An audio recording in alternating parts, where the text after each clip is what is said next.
Hello दोस्तों, आज हम लोग पढ़ेंगे कुछ बेंजीन डेरिवेटिव्स के बारे में और जानेंगे उनके यूजेस क्या होते हैं और इफेक्ट क्या होते हैं। तो बिना देर किए हुए वीडियो को स्टार्ट करते हैं। तो इंट्रोडक्शन देखते हैं बेंजीन डेरिवेटिव्स के।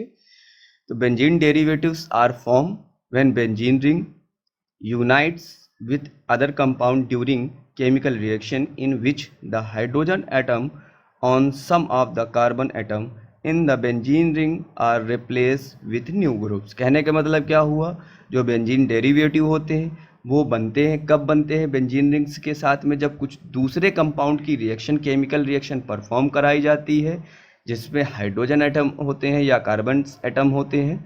तो उसके बाद उसमें नए ग्रुप्स जो होते हैं अटैच्ड होके बाइंड अप करके नए मॉलिक्यूल के फॉर्मेशन करते हैं और साथ ही साथ नए कंपाउंड बन जाते हैं उससे। ठीक है, आगे देखते हैं। इसमें लिखा है the molecule of benzene derivative are versatile and are use in various ways. कह रहा बेंजीन के जो मॉलिक्यूल्स होते हैं या डेरिवेटिव्स होते हैं उनका बहुत अलग अलग टाइप से यूजेस करते हैं, अलग अलग तरीकों से यूज किया जाता है। The benzene derivative are primarily derived from the various benzene structure. कहने का मतलब क्या हुआ कि बेंजीन के जो डेरिवेटिव होते हैं वो प्राइमरली ड्राइव्ड का मतलब होता है कि जो प्रारंभिक रूप से फर्स्ट टाइम में किसी को बनाया गया हो या लिया गया हो, किसी चीज से बना के लिया गया हो, ड्राइव किया गया हो फ्रॉम वेरियस बेंजीन स्ट्रक्चर। अलग अलग बेंजीन के स्ट्रक्चर जो कि रखते हैं different arrangement of electron. Benzene का स्ट्रक्चर है लेकिन उनका जो अरेंजमेंट है इलेक्ट्रॉन का वो अलग अलग है। ठीक है ना, तो उनका जो प्राइमरी सोर्सेज होता है, कह सकते हो, वो जो सबका प्राइमरी सोर्स कौन सा होता है, बेंजीन होती है, जो मेन डेरिवेटिव्स होते हैं सबके। ठीक है, इसमें कुछ बेंजीन डेरिवेटिव हैं जिनकी हम स्टडी करेंगे, अभी इसमें पढ़ेंगे। तो उसमें पहला है डीडीटी, दूसरा है सैक्रीन, तीसरा है बीएचसी, चौथा है क्लोरामीन। तो डीडीटी क्या होता है, die chloro diphenyl trichloro ethane होता है। सैक्रीन सबको ही जानते हैं। बीएचसी क्या होता है, बेंजीन हेक्साक्लोराइड होता है। ठीक है, और नेक्स्ट है इसमें क्लोरामीन। तो पहला इसमें देखते हैं, डीडीटी के बारे में पढ़ते हैं। Die chloro diphenyl trichloro ethane, DDT, इसका नाम बहुत पूछता है तो इसको याद रखना। ठीक है, DDT is also name as 1,1,1 trichloro 2,2 bi chlorophenyl para chlorophenyl ethane. मतलब पैरा पोजीशन में इसमें क्लोरोफिनाइल इथेन होता है, जिसका मॉलिक्यूलर फार्मूला क्या होता है डीडीटी का, C14H9Cl5 होता है। ये एक ऑर्गेनिक हैलोजन कंपाउंड होता है जो कि सिंथेटिक इंसेक्टिसाइड्स होता है। ठीक है, इंसेक्टिसाइड मतलब जो कि मॉस्किटो है, मच्छर है, मक्खी है, और इन सब चीज़ों के लिए यूज़ में लाते हैं। साथ में दूसरे कुछ हार्मफुल जो बैक्टीरियाज होते हैं, इंसेक्ट होते हैं, उनको किल करने के लिए लाया जाता है साथ में। ये हाईली टॉक्सिक इन नेचर होता है। अगर कोई भी बंदा अगर इसके कैटेगरी के आसपास भी आ गया, या कह सकते हो कि इसके कांटेक्ट में आ गया किसी तरीके से भी, तो इसका नर्वस सिस्टम जो है वो डिस्टर्ब होने का खतरा, चांसेस हो सकता है। और अगर ये कहा जाए कि ये काम कैसे करता है, एक्ट कैसे करता है डीडीटी, तो ये इंसेक्ट को पॉइजनस नेचर इसका ऐसा होता है कि ये इंसेक्ट के जो नर्वस सिस्टम होता है इसको डिटोरिएट कह सकते हो, या डिग्रेड कह सकते हो, या डिसऑर्जेनिस कर सकते हो। ये जो नर्वस सिस्टम होता है इंसेक्ट का, उसको डिसऑर्जेनिक कंडीशन में क्रिएट कर देता है। ठीक है, आगे इसमें देखते हैं, chloral react with the chlorobenzene is the presence of sulphuric acid to yield DDT. ये बनाया कैसे जाता है, तो क्लोरोबेंजीन जब होता है तो क्लोरोबेंजीन अब कैसे बनता है, बेंजीन से क्लोर ग्रुप होती है, इसमें क्लोरीन के साथ रिएक्शन होती है तो क्लोरोबेंजीन ऑब्टेंड होता है। तो क्लोरोबेंजीन की जो रिएक्शन है सल्फोनिक एसिड की प्रेजेंस में जब कराई जाती है तो ये बनता क्या है, आपका डीडीटी परफॉर्म हो जाता है। Pure DDT is colourless crystalline solid having melting point 109 centigrade. कहने का मतलब क्या हुआ, जो प्योर आपका डीडीटी होगा वो कलरलेस होगा, उसमें कोई भी कलर नहीं आएगा। क्रिस्टलाइन होगा मतलब पाउडर फॉर्म में होगा, उसका मेल्टिंग पॉइंट 109 डिग्री में वो मेल्ट होता है। वाइल द कमर्शियल डीडीटी, जबकि कमर्शियल डीडीटी जिसमें 65 से 80% एक्टिव कंपाउंड, एक दिन मैंने बात बताया था कि कंसंट्रेशन और वेट बाय वॉल्यूम, तो वो कंसंट्रेशन क्या दिखाता है, उसकी प्योरिटी को कहीं ना कहीं दर्शाता है कि ये इसमें अगर 100 ml की चीज़ है, अगर 80% कंसनट्रेट है तो 80% मतलब प्योरिटी चीज़ होगी। तो ऐसे इसमें 65 to 80% जो दिया है, 65 से 80% एक्टिव कंपाउंड होगा कमर्शियल वाला में, जो मतलब यूज़ में आते हैं मार्केट में। 65 से 80% के बीच में एक्टिव कंपाउंड रहता है, बाकी केस में दूसरा कंपाउंड्स रहते हैं। Along with the related substance, ठीक है, लिखा है ना, रिलेटेड सब्सटेंस के साथ में रहता है। And amorphous powder with a lower melting point, amorphous powder के साथ में ये लोअर मेल्टिंग पॉइंट के रूप में एक्ट करता है। ये जब ये 65 से 80 के बीच में एक्टिव कंपाउंड होता है। ये इसका स्ट्रक्चर है, देखो उसमें 2 बेंजीन रिंग है, दोनों में इसकी पोजीशंस में देखो क्लोर ग्रुप है, और ऊपर जो क्लोरीन इसमें है 3 टाइम से जुड़ा हुआ है इसमें, ठीक है। ये इसके स्ट्रक्चर को याद रखना। 1,1 लगा हुआ है इसमें, 1,1,2,2 ट्राई क्लोरो इथेन, ठीक है, ट्राई एंगल पोजीशन में इथेन है इसमें। 1,1 डाई बाइस क्लोरोबेंजीन, इसीलिए इसको कहा गया है इसमें।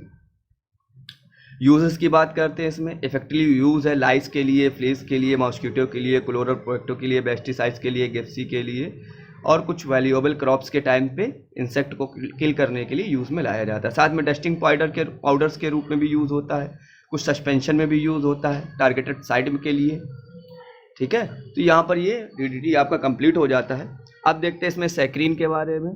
तो सैक्रीन क्या है, एक आर्टिफिशियल स्वीटनर होती है जिसमें 0 कैलोरीज होती हैं, और न्यूट्रिशन वैल्यू की बात करी जाए तो इसमें 200 से लेकर 700 टाइम ये ज़्यादा आपका स्वीट होता है रेगुलर टेबल शुगर से। जितनी हम शुगर अगर नॉर्मल मीठा होता है उससे 200 से 700 टाइम ये शुगर। ये क्वेश्चन पूछता है कितने टाइम सैक्रीन जो है स्वीटनर है, किससे, शुगर से, आपके ग्लूकोज से, तो ऐसे पूछ सकता है क्वेश्चन, ठीक है, सुक्रोज से ऐसे पूछ लेगा। तो ये 200 से 700 टाइम ये सैक्रीन जो होता है वो स्वीट होता है आपकी रेगुलर टेबल शुगर से, ठीक है। It belong the family of aromatic and homomonocyclic compound and it benzoic sulfamine with the molecular formula of C5H5NO3 का हैज, ठीक है, इसका मॉलिकुलर फार्मूला होता है। Saccharin was originally prepared by Remsen and Fahlberg using toluene. मतलब क्या हुआ, इन्होंने सैक्रीन को प्रिपेयर किया था या बनाया था किसने, रैमसन ने और फेहलबर्ग ने, टॉल्यूइन को यूज़ करके। कभी कभी क्वेश्चन पूछ सकता है सैक्रीन किससे बनी होती है, तो टॉल्यूइन से बनती है यूज़ करके। There is another method of preparation which is utilise, ठीक है, parachlorotoluene, sulphonation of toluene and chlorosulphuric acid yields ortho and para substitute. ये इसका मेथड दिए गए, इससे बनाई जाती है, ठीक है। नेक्स्ट इसमें आखिरी लाइन देखते हैं, लिखी हुई, saccharin is odourless and exist as white crystals and crystalline powder.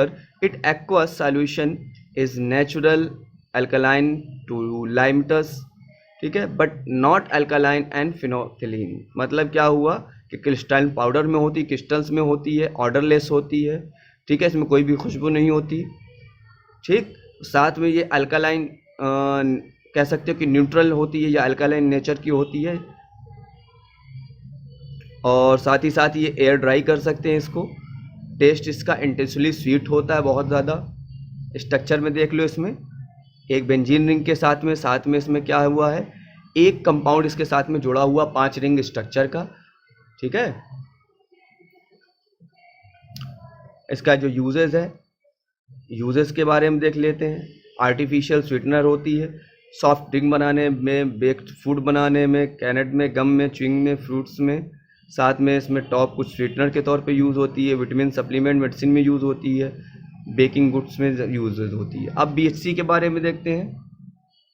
BHC मतलब बेंजीन हेक्साक्लोराइड, B से बेंजीन, S से हेक्साक्लोराइड, ठीक है। इज अ साइक्लोहेक्सेन डेरिवेटिव होता है, जो कि जिसका मॉलिक्यूलर फार्मूला C6Cl6 होता है।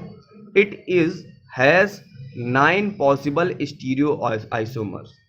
क्या कह रहा है, 9 पॉसिबल, 9 इससे बनने वाले स्टीरियो आइसोमर्स हो सकते हैं, ठीक है। आइसोमर्स कौन से होते हैं, जो उसी के कंपाउंड होते हैं, उसी से बने हुए, उसके कह सकते हो कि अलग अलग स्ट्रक्चर बना एक ही होगा, लेकिन पोजीशन अरेंजमेंट इधर उधर हो जाएगी, और सेम मेन उतने ही कंपोनेंट्स होंगे, उसमें अरेंजमेंट बदल के उससे 9 अलग अलग स्टीरियो आइसोमर्स इससे बनाए जा सकते हैं।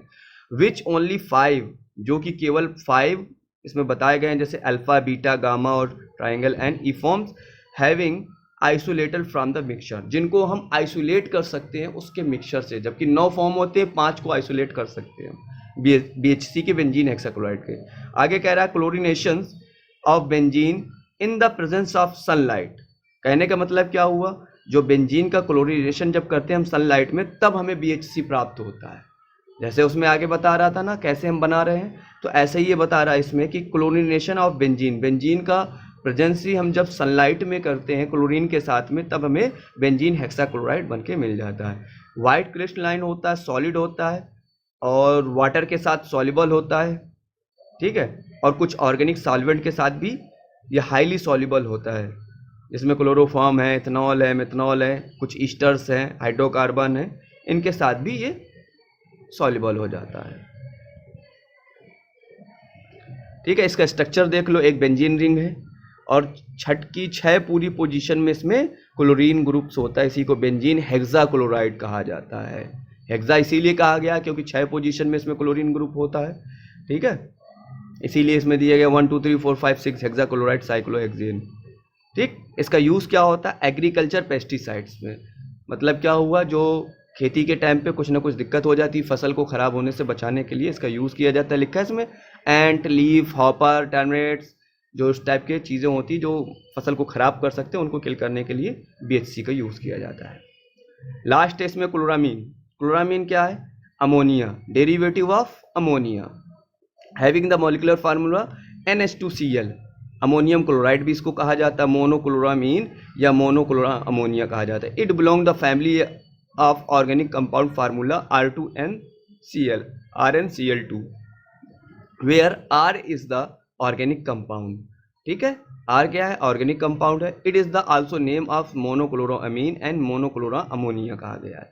Reaction between the chlorine and ammonia, जब क्लोरीन और अमोनिया की रिएक्शन कराई जाती है तब क्लोरोअमीन मिलता है, प्राप्त होता है। It is a unstable colourless, ये अनस्टेबल होता है, मतलब स्टेबल फॉर्म में नहीं होता, और कलरलेस होता है, लिक्विड होता है, with is a melting point -66 degree centigrade. ठीक है, आगे देखते हैं इसका बॉइलिंग पॉइंट जो होता है 24 डिग्री होता है। However in form of a dilute aqueous solution it is a mostly use in as a disinfectant. मतलब कहने का क्या हुआ, डाइल्यूट एक्वस सॉल्यूशन, जब डाइल्यूट कर लेते हैं, एक्वस सॉल्यूशन बना लेते हैं, तो ये डिसइंफेक्टेंट के तौर पे इसको यूज़ करते हैं। डिसइंफेक्टेंट किसको कहते हैं, हम किसी भी चीज़ में, निर्जीव चीज़ में क्लीनिंग के लिए जो ऐसा सॉल्यूशन जो कि माइक्रो ऑर्गेनिज्म को, बैक्टीरिया को किल कर सकता है, उसको डिसइंफेक्टेंट कहा जाता है। ठीक है, एंटीसेप्टिक और डिसइंफेक्टेंट में सबसे मेजर डिफरेंस यही होता है, जो लिविंग थिंग्स में यूज़ होता है उसको एंटीसेप्टिक कहते हैं, जो नॉन लिविंग थिंग्स में यूज़ होता है उसको डिसइंफेक्टेंट कहते हैं। ठीक है, इसका मेजर डिफरेंसेस यही होता है, और भी बहुत सारी चीज़ें होती है उसके डिफरेंसेस में। स्ट्रक्चर में देख लो, इसमें एक नाइट्रोजन है जो कि अमोनिया का उसका प्रेजेंस को दर्शा रहा है, इसमें 2 H होते हैं और एक Cl होता है जो क्लोरामीन का स्ट्रक्चर को बता रहा है। ये स्ट्रक्चर भी देख लेना, इसके नाम, स्ट्रक्चर, यूजेज, इन सबको कॉपी में लिख के नोट डाउन करना और याद करना इसके बारे में, तो अच्छे से याद हो जाएगा। यूजेस देखते हैं इसके, ब्लीचिंग पाउडर बनाने में, डिसइंफेक्टेंट बनाने में, ऑक्सीडेटर बनाने में, ठीक है, improve order and flavour of water disinfected with chlorine. ठीक है, वाटर को डिसइंफेक्टेड करने में, मतलब वाटर अगर कहीं इन्फेक्टेड है तो उसमें भी क्लोरामीन डाला जाता है, वाटर ट्रीटिंग में भी यूज में आ जाता है। ठीक है, it also use the disinfectant drinking water, drinking water जो अपन पीते हैं, पानी पीते हैं, उसमें भी ये डल के आता है। ठीक, एंड वेस्ट वाटर, जो वेस्ट वाटर होता है जिसको फिर से रेजिस्ट बॉइलिंग ऑयल करना होता है, उसमें भी ये डाला जाता है या यूज़ किया जाता है क्लीनिंग के तौर पे। It is a cooling water system में भी ये यूज़ में आता है। ठीक है, आज के लिए इतना ही रखते हैं, थैंक यू।